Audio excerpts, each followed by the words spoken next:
ನಿಮ್ಮ ದೇಹದಲ್ಲಿ ಅಡಗಿರ್ತಕ್ಕಂತಹ ಬ್ಯಾಕ್ಟೀರಿಯಸ್ಗಳು ನಿಮ್ಮ ಮಗುವಿಗೆ ಪಾದಾರ್ಪಣೆ ಆಗಿದೆ, ಅದೇ ಮಗು ಅನುಭವಿಸ್ತಾ ಇದೆ ಅಂತ ನಿಮ್ಗೆ ಇನ್ನೂ ಗೊತ್ತಿಲ್ಲ.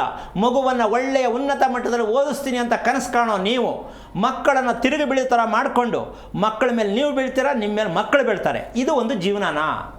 ಈ ಒಂದು ಕಾಯಿಲೆ ನಿಮ್ಮಲ್ಲಿ ಉತ್ಪತ್ತಿಯಾಗೋಕ್ಕೆ ಇದೇ ಮೂಲ ಕಾರಣ ಆಗುತ್ತೆ. ಯಾರಿಗೂ ಕೂಡ ಕರುಳಿನಲ್ಲಿರ್ತಕ್ಕಂಥ ಸಮಸ್ಯೆಯನ್ನು ತಿಳ್ಕೋಬೇಕು ಅಂತ ಎಷ್ಟು ಜನಕ್ಕೆ ಗೊತ್ತು? ಗುರುಜಿ ಒಬ್ರು ಕಾಲರ್ ಇದ್ದಾರೆ, ಮಾತನಾಡ್ಸೋಣ, ತದನಂತರ ತಿಳಿಸ್ಕೊಡಿ. ಮಮತಾ ಅಂತ ಬೆಂಗಳೂರಿಂದ ಕರೆ ಮಾಡಿದ್ದಾರೆ. ನಮಸ್ಕಾರ ಮಮತಾ. ನಮಸ್ತೆ. ನಿಮ್ಮ ನಕ್ಷತ್ರ ತಿಳಿಸ್ಕೊಡಿ. ಮಕ ನಕ್ಷತ್ರ ಸಿಂಹರಾಶಿ ಮೇಡಮ್. ಗುರೂಜಿ ಇದ್ದಾರೆ, ಮಾತನಾಡಿ. ಹಲೋ ನಮಸ್ತೆ ಗುರುಜಿ. ನಾರಾಯಣ. ಯಾರ್ದಮ್ಮ ಮಕ ನಕ್ಷತ್ರ? ನಿಂದೇನಾ? ಹ್ಞೂ ಸರ್, ನಂದೇನೆ. ಏನು ಓದಿದ್ಯಾ? BA ಮಾಡಿದ್ದೀನಿ ಗುರುಜಿ. ಎಷ್ಟಮ್ಮ ವಯಸ್ಸು? 32.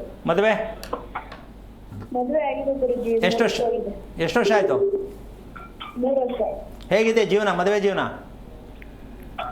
ಪರವಾಗಿಲ್ಲ ಗುರುಜಿ. ಯಾವುದ್ರಲ್ಲಿ ಪರವಾಗಿಲ್ಲ? ದುಡ್ಡಲ್ಲ, ನೆಮ್ಮದಿ ಅಲ್ಲ, ಯಾವುದ್ರಲ್ಲಿ? ದುಡ್ಡಲ್ಲೂ ಇಲ್ಲ, ನೆಮ್ಮದಿ ಸ್ವಲ್ಪ ಪರವಾಗಿಲ್ಲ ಅಷ್ಟೇ. ಓಕೆ. ಆರೋಗ್ಯದ ಸಮಸ್ಯೆ. ಯಾವಾಗಿನ ಗೊತ್ತಾಯ್ತು ಆರೋಗ್ಯ ಸಮಸ್ಯೆ ಅಂತ? ಈಗ ಒಂದು 5 ತಿಂಗಳು. ಅದಕ್ಕೆ ಮುಂಚೆ ಚೆನ್ನಾಗಿತ್ತಾ? ಅದಕ್ಕೆ ಮುಂಚೆ ಪರವಾಗಿಲ್ಲ ಗುರುಜಿ. ಈಗ ಇನ್ನೊಂದು 5 ತಿಂಗಳಿಂದ ಜಾಸ್ತಿ ಹುಷಾರಿದ್ದಂಗೆ ಆಗ್ಬಿಟ್ಟಿದೆ. ಓಕೆ. ಬ್ಲಡ್ ಚೆಕ್ ಮಾಡಿಸ್ತೀಯಮ್ಮ? ಹ್ಞೂ ಗುರುಜಿ, ಮಾಡ್ತಿದ್ದೀನಿ. ಯಾವಾಗ? ಮಾಡ್ತಿಲ್ಲ, ಮುಂಚೆ ಮಾಡ್ತಿದ್ವಿ. ಯಾವಾಗ ಮಾಡಿಸ್ದೆ? ನಾಳೆ ಒಂದು ಪಾಪು ಆದಾಗ ಮಾಡ್ತೀನಿ ಗುರುಜಿ. ಏನು ಹೇಳಿದ್ರು ಡಾಕ್ಟ್ರು? ಏನು ಹೇಳಿಲ್ಲ ಗುರುಜಿ, ಇದು ECG ಎಲ್ಲ ಹಾಕ್ತಿದ್ವಿ, ಎಲ್ಲ ನಾರ್ಮಲ್ ಇದೆ, ಏನು ತೊಂದರೆ ಇಲ್ಲ ಅಂತ ಹೇಳಿದ್ರು. ನಿನ್ಗೇನು ಅನ್ನಿಸ್ತು ಅವಾಗ? ಅಂತೂ ಬೆಟ್ಟು. ನಿನ್ಗೇನು ಅನ್ನಿಸ್ತು ಅವಾಗ? ಏನೂ ಇಲ್ಲ, ತೊಂದರೆ ಇಲ್ಲ ಅಂತಂದ್ರು. ನನಗೆ ತೊಂದರೆ ಇದೆಯಲ್ಲ ಅಂತ ಯಾರಿಗೆ ಹೇಳಿ ಅಂತ ಅನ್ನಿಸ್ತಿಲ್ವಾ? ಇದೇ ಗೊತ್ತು, ಗೊತ್ತು, ಏನು ಹೇಳಕ್ಕಾಗಿಲ್ಲ. ಓಕೆ. ನಿಮ್ಮ ಯಜಮಾನ್ ಏನು ಮಾಡ್ತಾರೆ? ಕಾರ್ ಓಡಿಸ್ತಾರೆ ಗುರುಜಿ. ಎಷ್ಟೊತ್ತಿಗೆ ಹೋಗಿ ಎಷ್ಟೊತ್ತಿಗೆ ಬರ್ತಾರೆ? ಬೆಳಗ್ಗೆ ಒಂದು ಸತಿ 3 ಗಂಟೆ 2 ಗಂಟೆ ಹಿಂಗೆ ಬರ್ತಾರೆ ಗುರುಜಿ. ಬೆಳಗ್ಗೆ ಹೋಗಿ ಮಧ್ಯಾಹ್ನ 2 ಗಂಟೆಗೆ ಬರ್ತಾರಾ? ಪ್ರತಿದಿನ? ಒಂದಿನ ಹೋಗ್ತಾರೆ, ಒಂದೊಂದು ದಿನ ಹೋಗಲ್ಲ. ಓಕೆ. ಅಂತೂ ಯಾವಾಗಿದ್ರೂ ಕತ್ತೆ ಆಗೋರೊಳಗೆ ಮನೆಗೆ ಬರ್ತಾರೆ? ನೋ ಗುರುಜಿ. ಓಕೆ, ಅದೃಷ್ಟ ಮಾಡಿದೆ. ಓಕೆ, ವಿಷಯಕ್ಕೆ ಬರ್ತೀನಿ. ಈಗ ನೀನು ನಿದ್ದೆ ಮಾಡೋದು ಕರೆಕ್ಟಾಗಿದೆ ಅನ್ಸುತ್ತಾ ನಿನಗೆ?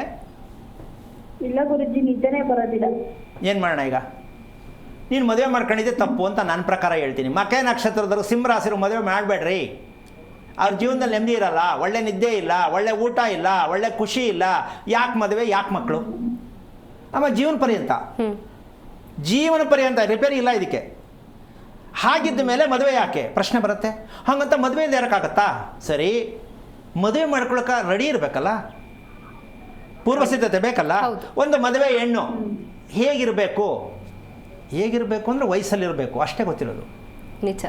ಅಷ್ಟೇ. ವಯಸ್ಕಳು ಆಗಿದ್ದಾಳೆ ಮದುವೆ ಮಾಡಿ, ವಯಸ್ಕನಾಗಿದ್ದಾನೆ ಮದುವೆ ಮಾಡಿ. ಒಳಗಡೆ ಪೋಕಲ್ ಏನೇ ಇರಲಿ, ಹೌದಾ? ರಿಸೆಪ್ಷನ್ ಗ್ರ್ಯಾಂಡಾಗಿ ಮಾಡಿಬಿಟ್ರೆ ಸೂಪರ್ ಮದುವೆ. ಈಗ ಈ ಹುಡುಗಿ ಕೇಳೋ ಪ್ರಶ್ನೆಗೆ ಯಾರು ಉತ್ತರ ಕೊಡೋಕ್ಕಾಗತ್ತಮ್ಮ? ನಿದ್ದೆನೇ ಇಲ್ಲ ಅಂದರೆ ಈ ಹುಡುಗಿ ಆರೋಗ್ಯ ಹೆಂಗೆ ಬರುತ್ತೆ? ಈಗ ಬ್ಲಡ್ ಚೆಕ್ ಮಾಡಿಸಾಯ್ತು, ಏನೂ ಇಲ್ಲ, ನಾರ್ಮಲ್ ಅಂದರು. ಅಮ್ಮ ಈ ಥರ ರಿಪೋರ್ಟು ಬೇಕಾದ ಜನಕ್ಕೆ ಬರುತ್ತೆ. ಮನೆಗೆ ಬಂದು ತಗೊಂಡು ಇವರು ಟ್ಯಾಬ್ಲೆಟನ್ನು ಬರ್ಕೊಟ್ರೆ ರಪ್ಪಂತ ಬಿಸಾಕ್ತಾರೆ. ಯಾಕೆ ಅಂದರೆ ನಾನು ಎಲ್ಲೋದ್ರು ಡಾಕ್ಟ್ರು ಸರಿಯಾಗಿ ಹೇಳಲ್ಲ, ಯಾವ ಡಾಕ್ಟ್ರು ಸರಿ ಇಲ್ಲ ಅಂತ ಬಿಸಾಕ್ತಾರೆ ಮಾತ್ರೆನ. ತಿರ್ಗಾ ಅದನ್ನೇ ಎತ್ಕೊಂಡು ನುಂಗಲೇಬೇಕು. ಯಾಕೆ? ಬದುಕಬೇಕಲ್ಲ ಅಲ್ವಾ? ಡಾಕ್ಟ್ರು ಸರಿ ಇಲ್ಲ ಅಂತಲ್ಲ, ದೇವ್ರು ಸರಿ ಇಲ್ಲ ಅಂತಲ್ಲ, ನಾನು ಸರಿ ಇಲ್ಲ ಅಂತ ಒಪ್ಕೋಬೇಕು. ನಮ್ಮಲ್ಲಿ ಅದು ಒಪ್ಕೊಳ್ಳೋ ಮಾತೇ ಇಲ್ಲ.